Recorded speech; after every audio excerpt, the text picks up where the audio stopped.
জয় রাধে। আমাদের জ্বলন্ত সত্য এই চ্যানেলে যারা আমাদের বক্তব্য শুনছেন তাদের প্রতি আমার অসংখ্য প্রণতি ও সুস্বাগতম। আমাদের আজকের বক্তব্যের বিষয় সৃষ্টি স্থিতি প্রলয়ের কর্তা নারী। হ্যাঁ, নারী সৃষ্টি স্থিতি প্রলয় এই তিনটি বিষয় নারীর উপর নির্ভর করছে আজকের সমাজে। আমরা সেই বিষয়ে আজকে যে বক্তব্য আপনাদের সামনে তুলে ধরব, এই বক্তব্য আপনারা এর পরবর্তী ক্ষেত্রেও যে আমাদের কাছ থেকে পাবেন, তাতে রামায়ণ, মহাভারত, ভাগবত এ সমস্ত থেকেও আমরা তার প্রমাণ তুলে ধরব আপনাদের সামনে যে সৃষ্টি স্থিতি প্রলয় এসব নারীর হাতে, নারী এগুলিকে পরিচালনা করছে। যেমন ধরুন, আজকের দিনে যে সমাজে এত কোটি কোটি মানুষ, এদের সৃষ্টি কোথায়? না, নারী এদের সৃষ্টি করছে, নারীর গর্ভে এদের সৃষ্টি। তো এত কোটি কোটি মানুষ সব নারীর গর্ভে তৈরি হচ্ছে, জন্ম নিচ্ছে তারা।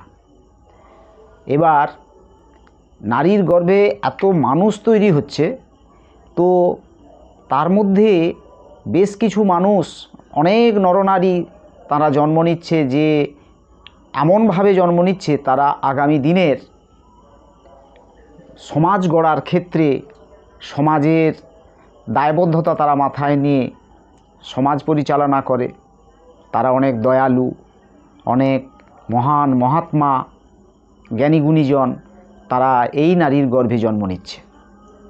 নারী এরকম সমাজ গড়ার কারিগর, তারা জন্ম দিয়ে সমাজকে দান দিচ্ছেন।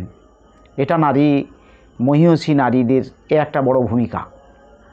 অনেক মহীয়সী নারী, বীর বীরাঙ্গনা, অনেক ভালো ভালো মনের মানুষ এই নারী উপহার দিচ্ছেন। এটা হলো সৃষ্টি। স্থিতি মানে পালনের ব্যাপার। নারীর এই পালনের ক্ষেত্রে সমাজকে যে পরিচালনা করছে নারী, এই পরিচালনার ক্ষেত্রে নারীর কত বড় ভূমিকা দেখুন। আমরা মুরব্বীদের কাছে অনেক কথা শুনেছি, অনেকবারই শুনেছি যে মেয়েরা মায়ের জাত, নারীরাই তো মেয়ে, আমরা তাদের মেয়ে, মহিলা এরকম বলে থাকি। তো মেয়েরা মায়ের জাত। সত্যি সত্যি এই জায়গায় এই যে মেয়েরা মায়ের জাত পালনের ক্ষেত্রে এই নারীদের ভূমিকা দেখুন। নারীদের এই পালনের ক্ষেত্রে তাদের যে ভূমিকা অপরিসীম, এর তুলনা হবে না। কেমন? আপনারা যদি সৃষ্টির বিষয়টাও ভাবেন, নারী পুরুষ উভয়ে মিলিত হলো, তারপর এত সন্তান সন্ততি হচ্ছে দেশে। আমরা কি দেখি? পুরুষ নারী দুজনে মিলিত হলো, দুজনে আনন্দ করলো, তারপর পুরুষরা চলে গেল, তার আর কোনো দায় ঝামেলা নেই। থাকে কিছু থাকে, কিন্তু সেটা নারীর কাছে নিতান্ত কম। নারীদের ভূমিকা কি না, তার গর্ভে বাচ্চা যখন গর্ভজাত হলো, সেই থেকে তার হিক্কা বমি থেকে শুরু করে, অরুচি ভাব থেকে শুরু করে যত জ্বালাতন যন্ত্রণা, তার 9 মাস 10 দিন কি কষ্ট, তার কষ্টের তুলনা নেই। তারপর একটা কথা আসছে, যখন বাচ্চা হওয়ার সময় হচ্ছে, পেটে পো দরে জম। নারীদের আমরা এগুলো দেখেছি অনেক ক্ষেত্রে। অনেক মায়েদের সন্ততি প্রসবকালে অনেক মা মারা গেছেন, কিংবা অনেকে মৃত্যুর হাত থেকে বেঁচে আসছেন। তারপরের পদক্ষেপে আমরা দেখি, যদি কোনো মা বেঁচে থাকেন, তাহলে তার সন্ততিকে নিজে না খেয়ে না ঘুমিয়ে তার বাচ্চাকে কিভাবে বাঁচাতে হবে, বাচ্চাকে মানুষ করতে হবে, প্রতিটি তিলে তিলে পলে পলে সেই বাচ্চার জন্যে অতন্দ্র প্রহরী হয়ে মাকে থাকতে হয়, যেটা বাবার ভূমিকা অতখানি হয় না। তো সব ত্যাগ তিতিক্ষা ওই বাচ্চার জন্যে মায়েরা সহ্য করেন। তারপরেও আমরা কি দেখছি? এ তো বাচ্চার ক্ষেত্রে গেল। বড়দের ক্ষেত্রে, স্বামী, সংসার, এদের ক্ষেত্রে আমরা কি দেখেছি? আপনার বাড়িতে কোনো আনন্দ অনুষ্ঠান হচ্ছে, তো দেখুন মায়েরা বলবেন, আগে ছেলেরা খেয়ে নিক, তারপর আমরা খাবো।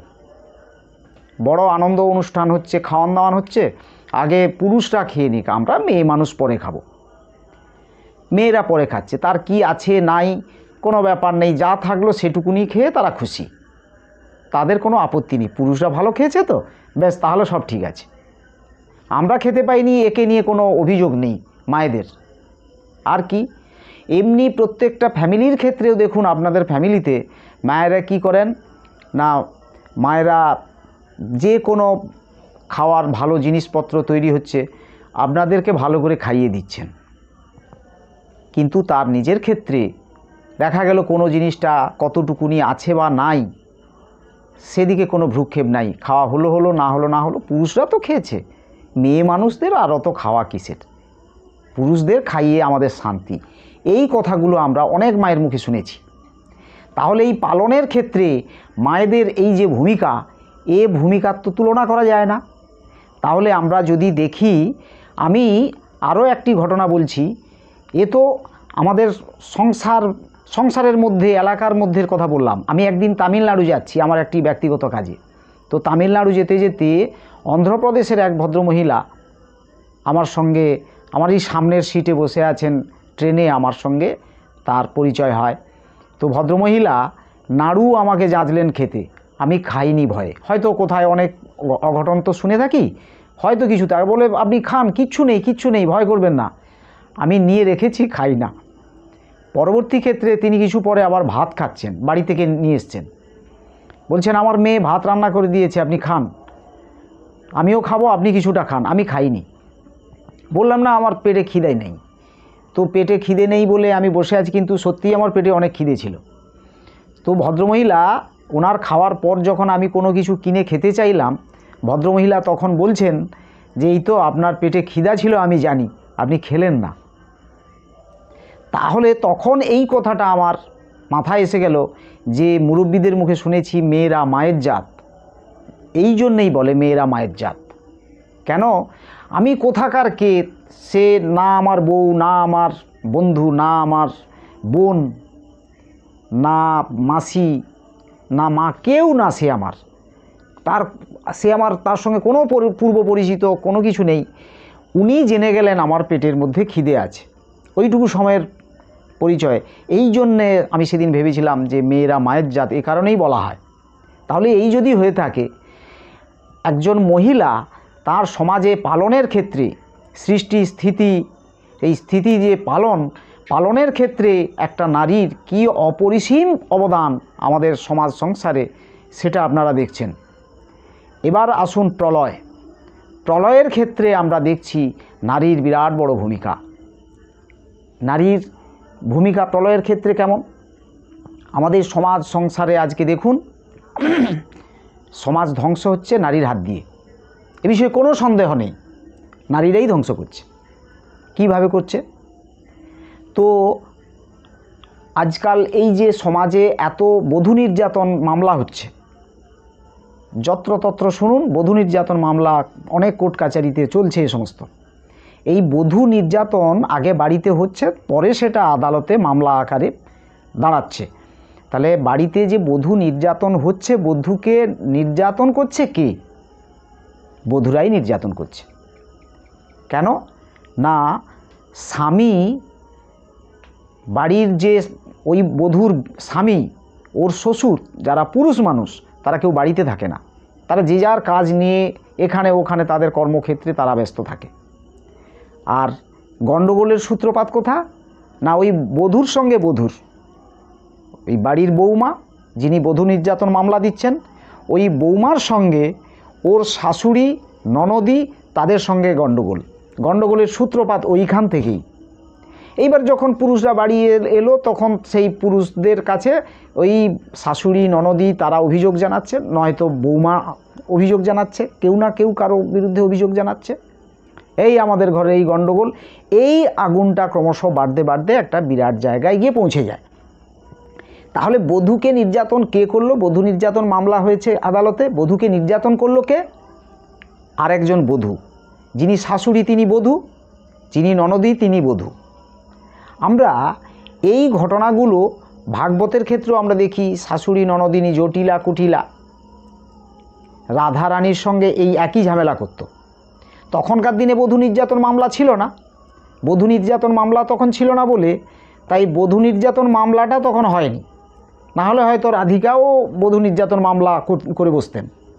তাহলে এই যে বধূ নির্যাতন মামলা, এই বধূ নির্যাতন যে হচ্ছে সেটা বধূরাই বধূকে নির্যাতন করছে, শাশুড়ি ননদি ওই জটিলা কুটিলা, আমরা ভাগবতেও দেখেছি এই একই ঘটনা করেছে। আর এই আজকের দিনে আমরা দেখছি কোনো না কোনো বাড়ির বধূরাই বধূকে নির্যাতন করছে। এ তো বধূ নির্যাতনের ঘটনা এলো। এই জায়গা থেকে আপনি শুরু করে দেখুন সংসার সমাজ ভেঙে দিচ্ছে মহিলারাই। কিভাবে ভাঙছে দেখুন। আজকাল মহিলারা, বলা হয়েছে লজ্জা নারীর ভূষণ, আমাদের সমাজে যেটা খুব আকাচার চলছে আপনারা লক্ষ্য করুন। মেয়েরা আজকাল যে মহিলাদের ক্ষেত্রে বলা হয়েছে লজ্জা নারীর ভূষণ, মানে নারীর গায়ের গহনা গাঠি হচ্ছে অলংকার, সেটা হচ্ছে নারীর লজ্জা, সব থেকে বড় জিনিস। সেই লজ্জাটা আজকাল লজ্জার মাথা খেয়ে নারীরা তারা কি করছে না বেআব্রু পোশাক আশাক পরে রাস্তায় চলাফেরা করছে। ফলে কি হচ্ছে, পুরুষরা যেমন পতঙ্গ আগুন দেখলে তাতে ঝাঁপ দিয়ে পুড়ে মরে যায়, পুরুষ জাতিরা ঠিক তেমনিভাবে পতঙ্গের মতো ওই মেয়েদের রূপ যৌবনের আগুনে তারা ঝাঁপ দিয়ে পুড়ে মরছে। কীভাবে পুড়ে মরছে? ওই আগুন দেখে সে নিজের মাথা ঠিক রাখতে পারলো না, ওর উপরে সে ঝাঁপিয়ে পড়লো। যা ঝাঁপিয়ে পড়লো ব্যাস সে কোনো না কোনো একটা ঝুটঝামেলা, হয় গণপ্রহার খাচ্ছে, গণপ্রহারে মার খেয়ে মরে যাচ্ছে, কিংবা সেই পুরুষটি সে গিয়ে মালি মামলায় জড়িয়ে গিয়ে সে কোনো মামলায় হয়তো তার হাজত হচ্ছে, জেল হচ্ছে, তার জরিমানা হচ্ছে, নয়তো ফাঁসি হচ্ছে। তাহলে কি হচ্ছে, সমাজ ধ্বংস হচ্ছে। এই যে জেল, আজকে যে ছেলেটি ওই নারীর উপরে অ্যাটাক করে সে আজকে অ্যাটাক হয়ে বসলো, তার বাড়ি তার ফ্যামিলিটার কথা ভাবুন কি হয়েছে, তার ফ্যামিলির অবস্থা। তার ফ্যামিলিতে তো আরও নারী আছে, সে নারীগুলির কি অবস্থা হচ্ছে।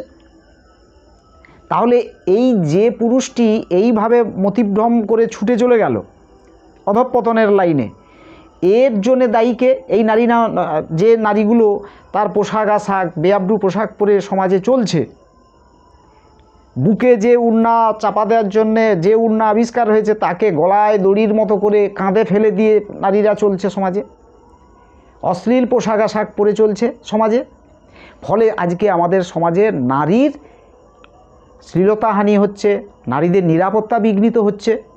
যত্রতত্র দেখুন রেপ হয়ে গেছে, নারী মার্ডার হয়ে গেছে। এর জন্য দায়ী কে?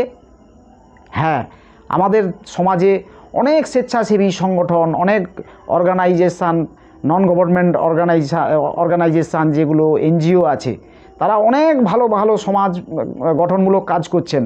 আমি বলতে চাই সেই সমস্ত অর্গানাইজেশানগুলোর তাদের কর্তব্য এই আমাদের দেশের নারী সচেতনতা, আমাদের দেশের পুরুষদের সমাজে সচেতনতা, যে যাতে করে এই যে সমস্যাগুলো হচ্ছে নারীদের নিরাপত্তার কথা ভেবে এই বিষয়গুলোকে নিয়ে সমাজ সচেতনতামূলক কিছু প্রোগ্রাম তাদের প্রেজেন্ট করা উচিত, মানুষের কাছে উপস্থাপন করা উচিত। সেগুলো হচ্ছে না। আর যদি হতো তাহলে আমাদের সমাজ থেকে আমরা এই একটা বিধ্বংসীমূলক সমস্যা আমরা মেটাতে পারতাম, আমরা এইটাকে অনেকখানি কমিয়ে দিতে পারতাম, সমাজ অনেকটা ভালো জায়গায় থাকতো, সমাজ অনেকটা সুস্থ থাকতো। কিন্তু নারীরা এই যে ভুল খেলায় মেতে যাচ্ছে, এই যে তার নিজের শরীরের সে যত্ন নেয়নি, আগোছালোভাবে চলার কারণে এই যে উশৃঙ্খল উন্মাদ পুরুষেরা তাদের উপরে ঝাঁপিয়ে পড়ার কারণে সে জেল হাজতে গিয়ে ফাঁসির কাঠগড়ায় গেল, একটা সংসার নষ্ট হয়ে গেল এবং সমাজের বদনাম হয়ে গেল। এই জায়গার থেকে যদি আমরা দেশকে ভালো জায়গায় নিয়ে আসতে পারি তাহলে তার একমাত্র উপায় এই বিষয়গুলো নিয়ে মানুষের সচেতনতা গড়ে তোলা। সেটা নেই। তাহলে আমি যে বিষয়গুলো তুলে ধরছিলাম যে এই সৃষ্টি স্থিতি প্রলয়ের কর্তা হচ্ছে নারী আমাদের সমাজে, আমি সেই বিষয়গুলো আপনাদের সামনে তুলে ধরলাম। আমি ভাগবত থেকে বিষয়টা তুলে ধরলাম এবং এরপর আমরা রামায়ণ মহাভারত থেকেও এর পরবর্তী বক্তব্যগুলো আপনারা শুনতে থাকুন। আপনারা নিশ্চয়ই সব বিষয়গুলো শুনতে পাবেন। আমরা রামায়ণ মহাভারত থেকেও যে নারী কিভাবে সমাজকে নষ্ট করে দিচ্ছে, এর জন্য নারী কতখানি দায়ী সে বিষয়গুলো আমরা আপনাদের সামনে তুলব। আজকের বক্তব্য আমরা এখানে রাখছি। নমস্কার, জয় নিতাই, জয় রাধেশ্যাম।